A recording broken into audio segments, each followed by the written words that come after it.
శ్రావణం mega sale మీ CMR legacy of జ్యువెలరీలో విఏలో 50% వరకు తగ్గింపు. వివరాలకు సంప్రదించండి. నమస్తే, మీరు చూస్తున్న సుమన్ టీవీ. నేను మీ కీర్తి. కోటి సూర్యగ్రహణాలకి ఈక్వల్ ఈ జన్మాష్టమి, కృష్ణాష్టమి, కృష్ణయ్య పుట్టినరోజు. మరి ఈ రోజు మనం పాటించవలసిన విధి విధానాలు ఏంటి, ఎలాంటి పూజలు చేయాలి, ఇలాంటి వివరాలు తెలియజేయడానికి మనతో పాటు ప్రముఖ ఆస్ట్రాలజీ బ్రహ్మశ్రీ నందిబట్ల శ్రీహరి శర్మ గురుగారు ఉన్నారు. నమస్తే గురుగారు. వాగర్థావేవ సంపృక్తౌ వాగర్థ ప్రతిపత్తయే జగతః పితరౌ వందే పార్వతీ పరమేశ్వరౌ. ఆదిత్యాయ చ సోమాయ మంగళాయ బుధాయ చ గురు శుక్ర శనిభ్యశ్చ రాహవే కేతవే నమః. శృంగేరి జగద్గురు పీఠాధిపతులకి, కంచి పీఠాధిపతులకి నమస్కారములు తెలియజేసుకుంటూ కార్యక్రమాన్ని ప్రారంభిద్దాం. గురుగారు, నాకు తెలిసైతే కృష్ణాష్టమి 16 అని ఫిక్స్ అయ్యాము. అసలు కృష్ణాష్టమి ఎప్పుడు చేసుకోవాలి, కృష్ణయ్య జన్మించింది ఏంటి, విధి విధానాలు ఏంటి, అస్సలు పాటించవలసిన నియమాలు, అసలు మిస్ కాకూడదు, కృష్ణాష్టమి అంటే ఇవి చేసుకోవాల్సిందేనా అయినా మీరంతా అని చెప్పదగ్గ విషయాలు ఏవైనా ఉంటే ఈ వీడియో ద్వారా తెలియజేస్తాం. తప్పకుండానమ్మా. ఎప్పుడు కూడా ప్రజలకి మనం పండుగల విషయంలో ప్రత్యేకించి దీపావళి సందర్భంగా కావచ్చు, కృష్ణాష్టమి సందర్భంగా కావచ్చు, ఉగాది సందర్భంగా కావచ్చు, శ్రీరామ నవమి సందర్భంగా కావచ్చు, కొన్నిసార్లు కన్ఫ్యూజన్లో ఉంటాయి. శ్రీరామనవమి, ముఖ్యంగా కృష్ణాష్టమి, దీపావళి, ఇవన్నీ కూడాను ఎక్కువగా ఎవరు ఆచారంగా ఎక్కువగా ఎవరు పట్టించుకుంటారంటే వైష్ణవులకు సంబంధించినటువంటి పండుగల్లో.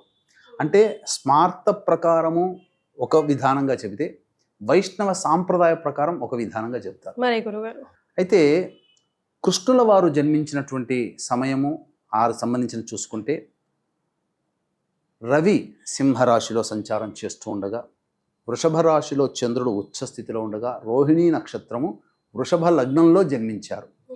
ఇది ప్రామాణికంగా తీసుకొని వైష్ణవులు ఏం చేస్తారంటే, ఈ యొక్క రోహిణీ నక్షత్రము అష్టమి తిథి, రవి కూడాను సింహరాశిలో ఉండేటువంటి సందర్భంగా ఉన్నటువంటి రోజున చేసుకుంటారు. ఓకే. అయితే చాలా సందర్భాలలో రవి సింహరాశిలో ఉండగా శ్రావణ మాసం చెప్పబడినటువంటి ఆయన జన్మతిథి రోజులనే జరుగుతుంది. ఇది సాధారణంగా వచ్చేటువంటిది. అసాధారణమైనటువంటి రీతిలో సింహరాశిలో ఉండకుండా అష్టమి తిథి వెళ్ళిపోతుంది. ఆ సందర్భంగా ఎప్పుడు చేసుకోవాలి? భాద్రపద మాసంలో వచ్చేటువంటి యొక్క అష్టమి తిథి రోజున చేసుకోవాలి.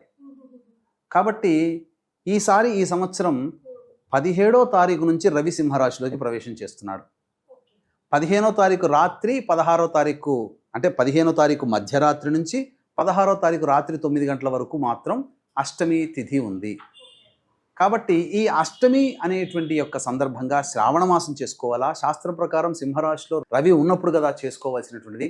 మరి ఈ రవి భాద్రపద మాసంలో ఇప్పుడు చేసుకోవాలంటే వైష్ణవ సాంప్రదాయము స్మార్త సాంప్రదాయంగా విధానంగా ఏం చెబుతుందనంటే 14 సెప్టెంబర్ వస్తుంది. ఇది అలభ్య పుణ్యతిథి అని అంటారు, అలభ్య యోగములు అంటారు. అంటే కొన్ని సంవత్సరాలకి తప్ప ఇటువంటి కాంబినేషన్ రాదు. భాద్రపద మాసంలో రవి సింహరాశిలో ఉండగా రోహిణీ నక్షత్రము మరియు అష్టమి తిథి ఉన్నటువంటి రోజు భాద్రపద మాసంలో వస్తుంది. కాబట్టి వైష్ణవులకి మాత్రం అది ఖచ్చితంగా 14 సెప్టెంబర్న చేసుకుంటారు. కానీ ఇక్కడ శ్రావణ మాసంలో కృష్ణుల వారు జన్మించారు కాబట్టి 16 చేసుకోవాలా, 15 చేసుకోవాలా అనేటువంటి యొక్క సంశయం కూడా చాలా మందికి ఉంటుంది. అవునండి గురుగారు. కాబట్టి ఇక్కడ గమనించాల్సినటువంటి అంశం ఏంటంటే, ఈ యొక్క రాత్రి 16వ తారీఖు రోజున ఈ సంబంధించినటువంటి శ్రీకృష్ణ జన్మాష్టమిగా చేసుకోవాలి అని మనకు చెప్పబడి ఉంది. కాబట్టి 16వ తారీఖు రోజున మనం సాంప్రదాయ ప్రకారంగా చేసుకోవడం ఇదవుతే రాత్రిపూట ఇది చేసుకోవడం, 16వ తారీఖు రాత్రి ఈ విధంగా చేసుకోవడం అనేటువంటిది మనకు చెప్పబడినటువంటిది. కాబట్టి 16, 17 అనేటువంటి దానికంటే కూడా 16 నాడు చేసుకోవడం, ఎందుకంటే నిశి సమయంలో అష్టమి తిథి ఉంది కాబట్టి ఆ విధంగా చేసుకోవచ్చు. మరి ఆచరించాల్సిన విధి విధానాలు, పూజలు ఎలా చేసుకోవాలి గురుగారు? అంటే ఆచారం లేదండి, మేము చేసుకోవచ్చా చేసుకోకూడదా అట్లా కూడా అడుగుతూ ఉంటారు. సో వాళ్ళందరూ కూడా, తెలిసిన వాళ్ళు తెలియని వాళ్ళు కూడా అట్లీస్ట్ ఇది చేసుకోండి చాలు, కృష్ణయ్య తృప్తి పడతాడు అనడానికి. శాస్త్ర ప్రకారము శ్రీకృష్ణ జన్మాష్టమి యొక్క వ్రత విధానం అనేటువంటిది ఉంది. ఎలా జరుపుకోవాలో అంటే, శ్రీకృష్ణుల వారు దేవకీ గర్భంలో జన్మించినటువంటి సందర్భంగా ఆ యొక్క ఒక గదిలో ఏదైనా ఒక ప్రత్యేకమైనటువంటి స్థానంలో అక్కడ దేవకి వసుదేవుడు ఉండగా శ్రీకృష్ణుల వారు జన్మించినట్టుగా ఒక చిత్రీకరణ, అలాగే చుట్టుపక్కల నందుడు, రోహిణి అంటే సంబంధించినటువంటి పెంచుకున్నటువంటిది యశోద, వీళ్ళందరూ ఉన్నారు కదా, ఆ విధమైనటువంటి వాళ్ళ యొక్క చిత్రీకరణ. యోగమాయ జన్మించింది. తదనంతరం ఆ మాయ జన్మించినటువంటి విధానము, అలాగే గోపికలు, బలరామకృష్ణుడు వీళ్ళందరూ ఉన్నటువంటిది ఒక చిత్రీకరణ లాగా పెట్టుకొని, ఒక చిన్న ఊయల్లాగా పెట్టుకొని, చిన్ని కృష్ణుడిని పెట్టుకొని, ఆ విధంగా ప్రసూతి గృహంలో జన్మించినటువంటి విధానంగా స్వామిని మనం చూస్తున్నట్టుగా భావన చేసుకోవాలి. అందుకని మీరు గమనించుకున్నట్లయితే నార్త్ సైడ్ ఎక్కువగా చేస్తుంటారమ్మా. అన్ని చిన్ని చిన్ని ఇప్పుడు ఇస్కాన్ టెంపుల్లోనే ప్రధానంగా ఉంటే ఆ ప్రధానంగా ఉండే విగ్రహం ఇంతే ఉంటుందమ్మా. మనకు మాత్రం విగ్రహాలు ఇంత పెద్ద ఎత్తున ఉంటాయి, కానీ ఇస్కాన్ టెంపుల్లో ఇంత విగ్రహానికి అభిషేకం చేస్తారు. దగ్గర నుంచి చూస్తే పెద్దగా ఉంటుంది, కానీ దూరం నుంచి చూస్తే ఇంతే విగ్రహం. 1 ఫీట్ కంటే ఎక్కువ ఉండదు, 1 ఫీట్ లోపలనే ఉంటుంది.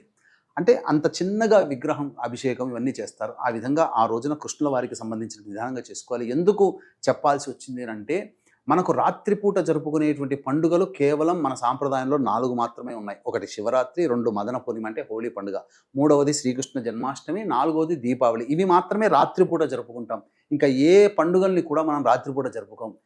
ఇవి ఎంతటి ప్రభావవంతమైనవి అంటే, కోటి సూర్యగ్రహణాలు అంటే మామూలుగా సూర్యగ్రహణం 1 గంట లేదా 2 గంటలు అనేటువంటిది ఉంటుంది.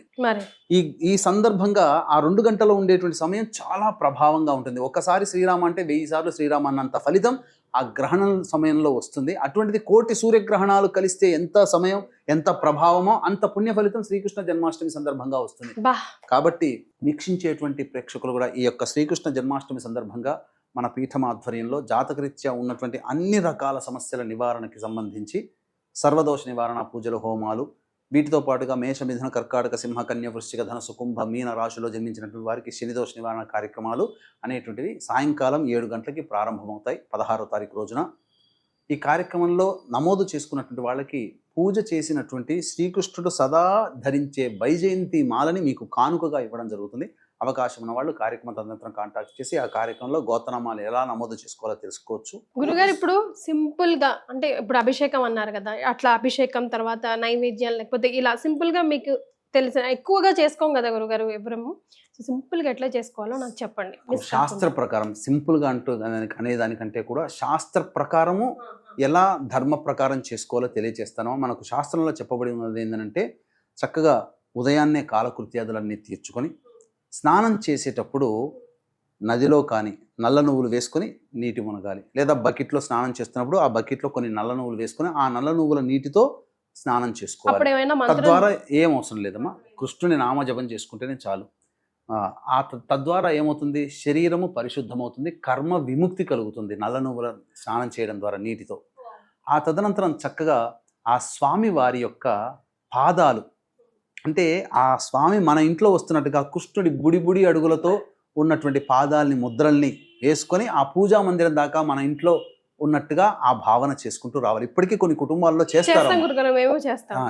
ఆ విధంగా చేసిన తర్వాత ఇంట్లో చక్కగా ఆవు నేతితో దీపారాధన, తులసి చెట్టు దగ్గర దీపారాధన చేయడం, చక్కగా కలశం ఒకటి పెట్టుకోవాలమ్మా. ఆ కలశంలో మామిడాకులు కానీ, రావి ఆకులు కానీ, లేకపోతే తులసి దళములు కానీ నిండుగా వేసి దాని మీద ఒక చక్కటి రవిక గుడ్డ పెట్టి దాని మీద కృష్ణుడి ప్రతిమ, వెండిది కానీ, బంగారం కానీ, ఇత్తడిది కానీ, రాగిది కానీ, లేదా విగ్రహం కానీ పెట్టి ఆ కృష్ణుడికి చక్కగా షోడశోపచార విధానంగా పూజ అర్చన పెట్టుకోవచ్చమ్మా. బాలకృష్ణుడి విగ్రహం పెట్టుకొని చక్కగా చేసుకోవచ్చు.